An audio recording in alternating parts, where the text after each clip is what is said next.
It's HPR, All Things Considered, and I'm Dave Lawrence. Today, we're continuing our Road Stories interview series and welcoming back a guy we haven't had on for over a decade, the second eldest son of Bob Marley, and super nice guy, Stephen Marley. Stephen's got a new album, Old Soul, with some moving originals and a range of classics covering all kinds of genres and legends. We'll be hearing about some as we get into talking to him, but this is the title track, Old Soul. Old soul, living in the body of a 12-year-old. Guess I've been here before. It's Stephen Marley back with us on HPR and All Things Considered. Thanks for doing this.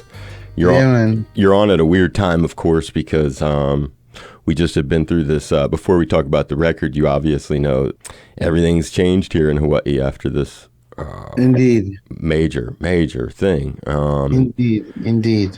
You're one of the first cats, actually, that we've talked to since the whole thing. Do you have memories at all with Lahaina? I know you've been, with reggae is such a huge thing in the islands. Do you have any kind of personal experiences yourself here? Oh, yes, indeed.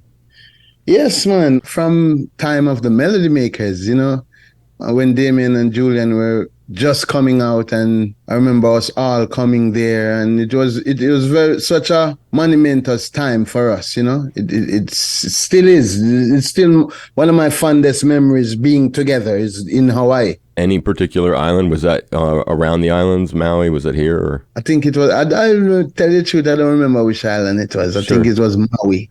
Yes. Well, the islands sort of blend, and that's one of the things, thinking about the way that this kind of culture, island culture, if you will, has been such a part of your life. The Old Soul record, it has this music video that kind of makes me think of what we were just talking about, and it has a lot of the legacy of the Jamaican heritage, and your heritage connects so long back. It's such a deep and rich thing that has island connections, and of course, reggae is such a big thing here. Take us through putting together the video and perhaps how it sparked memories, stories. Putting together the video for me was bittersweet in that sense, In December, I lost my first child, my son.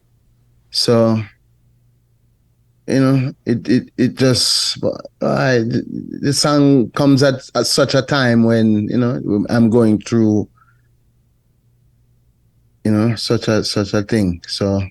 It's very heavy, and I give you my best on that, brother. I give you a huge hug and a high five and all the aloha that I can offer you. But I think of lines like April 1972, my mom and papa brought me through. Things like that. I'm an old soul living in the body of a 9-year-old. Guess I've been here before. Yeah.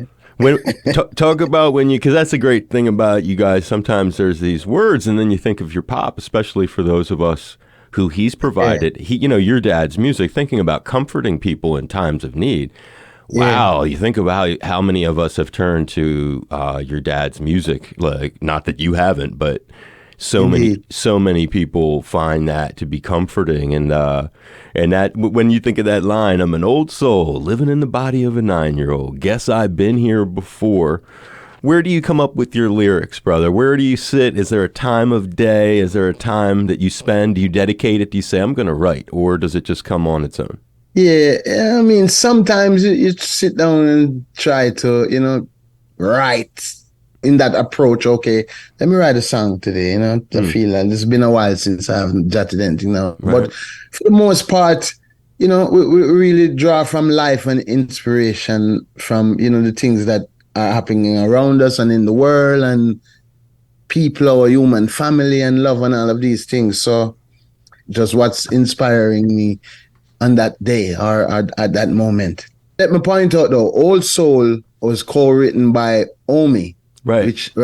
He had a big part of the beginning of shaping the song, so to speak. He's such a great songwriter. I wasn't aware of, the depth of his songwriting until now. actually. You know? Well, that's in so many of the greatest songs that we have, somebody else covers and takes. Indeed. I mean, that's. I mean, think of all of the great things that, like, from Bob Dylan and Jimi Hendrix. I mean, and it's funny because of some of the guests on your record and the way that, and we'll talk about that in a moment, that they've helped other people's music along. That's a funny theme in your stuff. There's this. New studio. It just sounds cool just because I can imagine it's very tropical there, but try to paint a picture because it's radio. New studio, remote family farm during the lockdown and the pandemic. So many interesting stories emerged. You guys are in Florida in the countryside. Okay, well, it's not a new studio. It's a makeshift studio, so to speak, because it's in a garage on the farm. So we have a farm here with mangoes and lychees and avocados and all of these things, and most of all just space, you know. And in the thick of the pandemic, the walls were closing in, so to speak, and you know we needed space. We couldn't, our creative juices, and when I say our, it's because, you know, I know my brothers share the same sentiments because we speak about it, right? But, you know, our creative juices was somewhat in observation mode. And the farm here, so much space and the earth and nature and all of these things that, you know, no city is not the city. So you have time to hear the birds and time to, you know, just be in nature. And that helped us a lot. Oh, and the natural inspiration of being with birds, brother. You don't, I mean, I mean, they are magical when you stop and smell the roses of, especially here, we have these little doves that walk around, these zebra doves and spotted doves, and they are just so, I know exactly what you mean when you stop. And right. And the record, you've got original compositions that are part of things.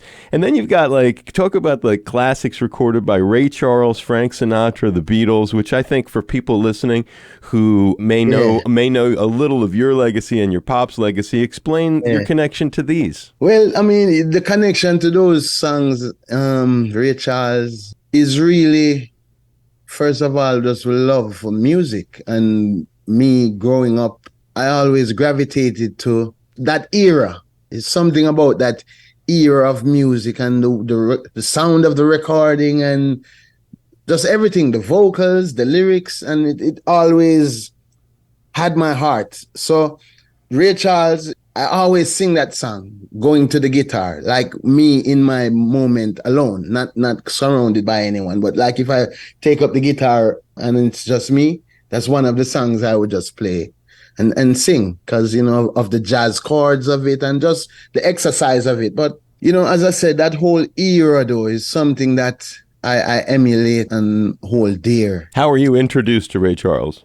My grand aunt used to have all these records. Well, Auntie, that's what we call her. That was her name, affectionately known as Auntie. Okay.